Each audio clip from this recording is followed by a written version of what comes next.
दराजबाट sub your way दराज यसको म अपरेसन गर्छु shop your way return guidelines let's see what's inside दराज यसको प्रयोग खै गर्छु कम्ती थियो त हो यार म यसको प्रयोग गर्छु ए कलर पनि मिलेछ नि त फेरि नाइफ र त्यसको रहेछ यही काट्नुलाई अपरेसन गर्नुलाई रहेछ यस्तो रहेछ प्याकेजिङ चाहिँ राम्रो गरेर सेफ्टीले तरिकाले पठाएको छ हैन त्यो पठाउनु दिनु ल मलाई यो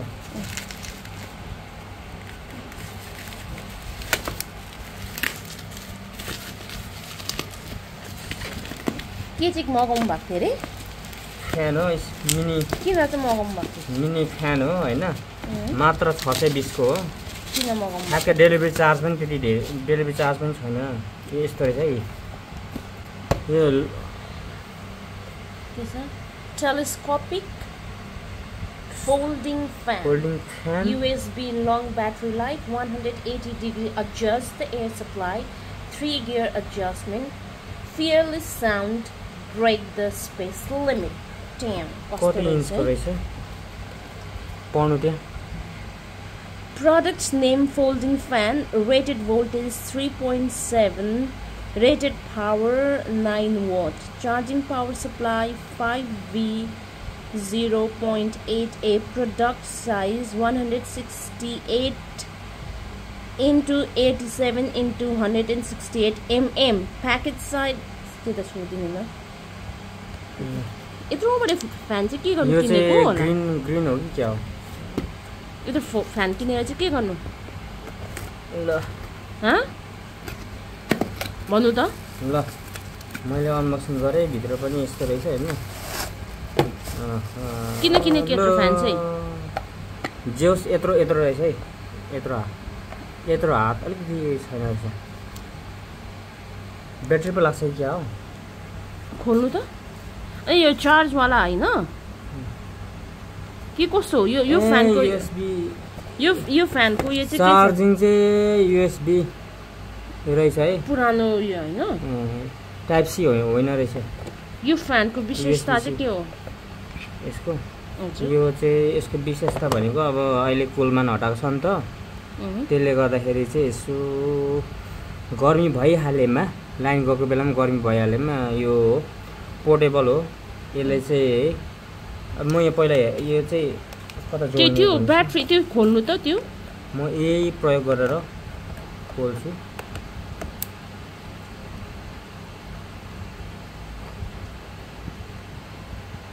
यो निकालेँ मैले अब त्यसको यो निकालेँ एउटा चार्जिङ उयो रहेछ ए त्यो चार्ज हुने रहेछ ब्याट्री नै हो यो चार्जिङ ब्याट्री रहेछ त्यो ब्याट्री खतम भएपछि फेरि चार्ज गर्ने हो रहेछ अब यस्तो छ यसलाई चाहिँ यसरी निकाल्नु पनि मिल्छ हौ यस्तो फोल्डेड ओ ओके अब यो यसरी ठाडो पनि राख्नु मिल्यो यसलाई यस्तो पनि यसलाई यस्तो हल्का यस्तो पनि गर्नु मिल्यो यस्तो गर्नु मिल्यो यस्तो गर्नु म यसलाई चलाउँछु है त यसको लिएर हिँड्दा पनि हुने रहेछ है हुन्छ ए पावर यहाँ रहेछ है पावर खोइ अन गरे यो पहिलो स्टेज घुम्नु है हावा दिँदैछ र यो 3 सेकेन्ड यहाँ बल्दो रहेछ है अहिले चाहिँ बन्द भयो यहाँ हेर्नु यो 1 नम्बरमा बल्यो यो पहिलो यो सेकेन्ड स्टेप यो अलिकति स्पिड दोस्रोमा यो थर्ड सबैभन्दा फास्ट खै कतिको उयो हुन्छ हौ अनुहारमा गर्नु त आउँदैछ उति उसले गर्दा होला हौ यो ठुलो फ्यानले गर्दा ए आउँदो रहेछ नि त ठिकै छ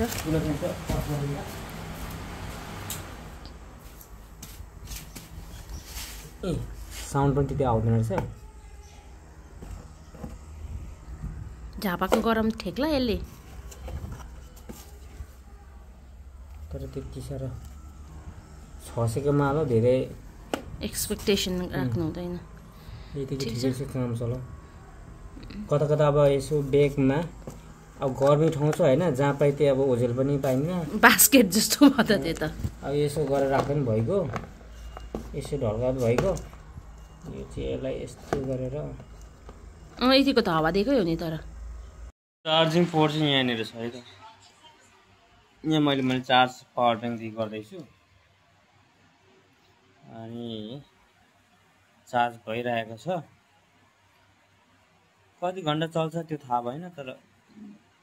यो कहिलेकाहीँ अब गर्मी ठाउँमा चाहिँ काम लाग्छ। अब तराई, विशेष गरी तराईमा अब कतै गइयो भने अब गएर त्यस्तै आराम गर्ने अथवा त्यो रोकेर यसरी हावा नचल्ने ठाउँतिर त,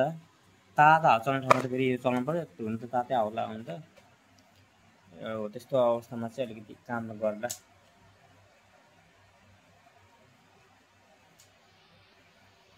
यसको रिभ्यूमा चाहिँ म के भन्न चाहन्छु भने, सजेसन चाहिँ के गर्छु भन्दाखेरि त्यति साह्रो काम लाग्ने चाहिँ खासै चाहिँ लागेको छैन मलाई। तर ठिकै छ, यो दाम अनुसारको 620 रुपियाँ मैले तिरेको थिएँ। यहाँनिर 620 लेखेको होला, 618 रहेछ। 620 रुपियाँ दिएँ, 2 रुपियाँ फाइदा भयो ड्राइभर के अरे राइडरलाई। अब 600को सामान अब कस्तो हुन्छ होइन, ठिकै छ जे होस्। कुलमान घिसिङ नहुँदाखेरिको अहिले लाइन जान्छ भरे झ्यापै, त्यो बेलामा चाहिँ ठ्याक्कसँगले यसलाई चाहिँ अन गरेर अनरमा पुरै जिउ शरीरले पुरा लाग्ने भन्ने चाहिँ होइन, रै पनि हल्का अनरमा पनि त भ्यायो भने जिउमा हल्का हल्का अनि अनुहारमा चाहिँ हुन्छ, काम चलाउ हुन्छ। त्यो हम्काएको भन्दा त राम्रो हो नि त। त्यो हम्काउने हुन्छ नि, हम्काउने यस्तो होइन, त्यो हम्काउने भन्दा चाहिँ यो राम्रो। यस्तो अनुहारतिर गयो, कता कता गर्नु भइरहेछ, त्यता घुमायो, यस्तो पक्रेर पनि भयो, स्ट्यान्ड लगाउँदा पनि भयो। ल भयो कति मिनट ल, यो चाहिँ अनबक्सिङ यति हो है त। नमस्ते, बाई बाई।